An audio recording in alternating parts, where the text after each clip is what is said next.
Salut à tous, j'espère que vous allez bien et on se retrouve aujourd'hui pour faire un point ensemble sur le mercato parisien. Allez, on démarre avec l'info la plus concrète du moment, c'est RMC qui l'annonce. Thomas Meunier est bien d'accord avec le Borussia Dortmund pour une arrivée libre au sein du club allemand cet été, au terme de son contrat le liant au PSG. Si le Belge souhaitait prolonger l'aventure à Paris, Tourelle ne lui a jamais accordé une grande confiance et aucun signal positif n'a été émis par le club parisien concernant une prolongation.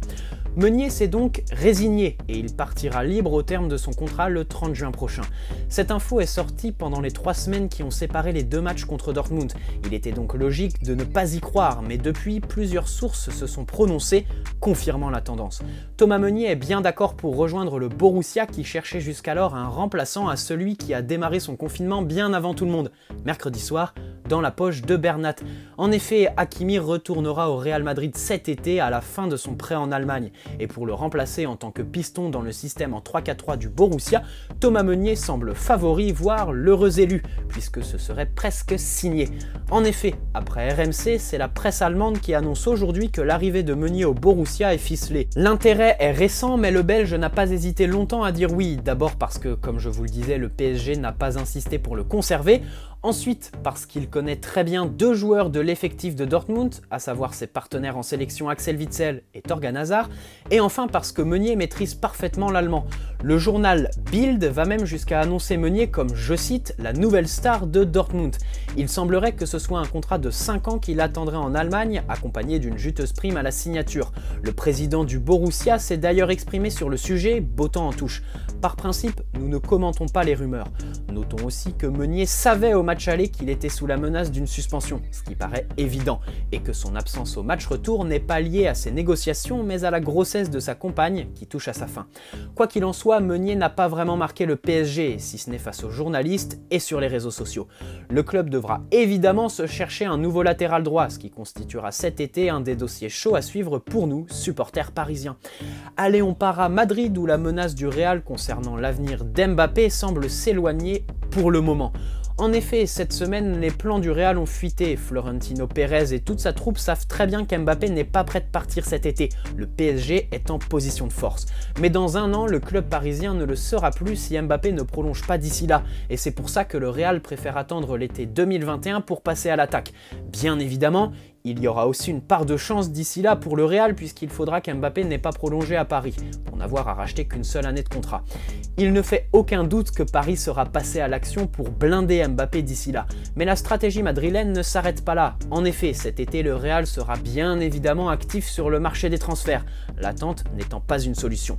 Et c'est dans cette optique que Sadio Mané est visé. Liverpool n'est pas vendeur, mais du côté du Real, déjà Mané fait l'unanimité. De Pérez à Zidane, tout le monde le veut, c'est déjà un gros point à souligner dans un club où désaccord crée discorde. Ensuite, les dirigeants madrilènes pensent qu'une offre à 160 millions d'euros pourrait leur permettre de rafler la mise. Sadio Mané cet été, Mbappé en 2021, voici en clair le plan du Real qui se dessine à l'heure actuelle. Pour le moment, amis parisiens, nous sommes à l'abri. Mbappé devrait rester. En revanche, pour Neymar, on nous annonce cette semaine que le PSG serait ouvert à toute négociation cet été si elle se caractérise par une offre de 150 millions d'euros au minimum. À prendre avec des pincettes, puisqu'actuellement la tendance est à aller le plus loin possible en Ligue des Champions avec Neymar. Allez, on passe au rayon rumeurs avec 2 noms qui ont été associés au PSG la semaine dernière. Du côté de Manchester City, un départ de Riyad Mahrez est étudié et celui qui a marqué 7 buts et délivré 10 passes décisives cette saison donnerait sa priorité au PSG en cas de départ. Calcio Mercato nous annonce que la tendance est réciproque, puisque le club de la capitale suivrait de près la situation de l'international algérien. On note qu'il lui reste 3 ans de contrat et que les rachetés devraient coûter environ 60 millions d'euros. Au niveau salarial, Mahrez est dans la même catégorie que Draxler par exemple, c'est-à-dire 6 à 7 millions d'euros annuels. La situation de Manchester City, qui doit faire face à son exclusion de la Ligue des Champions, pourrait faciliter de possibles négociations qui paraissent très difficilement envisageables en raison du conflit géopolitique qui oppose les propriétaires des 2 clubs. À 29 ans et pour environ 60 millions d'euros, Mahrez serait-il un bon coup pour le PSG? Je vous laisse en débattre dans l'espace commentaire. En Italie cette fois, c'est Miralem Pjanic qui a été évoqué. La Gazzetta dello Sport nous informe que Leonardo aurait commencé à superviser le milieu bosniaque de 30 ans, qui est évalué à 65 millions d'euros par Transfermarkt et qui est en train de perdre en importance à la Juventus Turin. Et enfin, on termine avec les gardiens, puisqu'Areola aurait convaincu le Real de le garder définitivement après son prêt. De son côté, le PSG aurait donc décidé de jeter son dévolu sur Donnarumma. Déjà pisté l'été dernier par le club de la capitale, le jeune portier italien peine à s'entendre avec l'AC Milan pour prolonger son contrat. Le PSG voudrait en profiter pour le signer cet été. À suivre.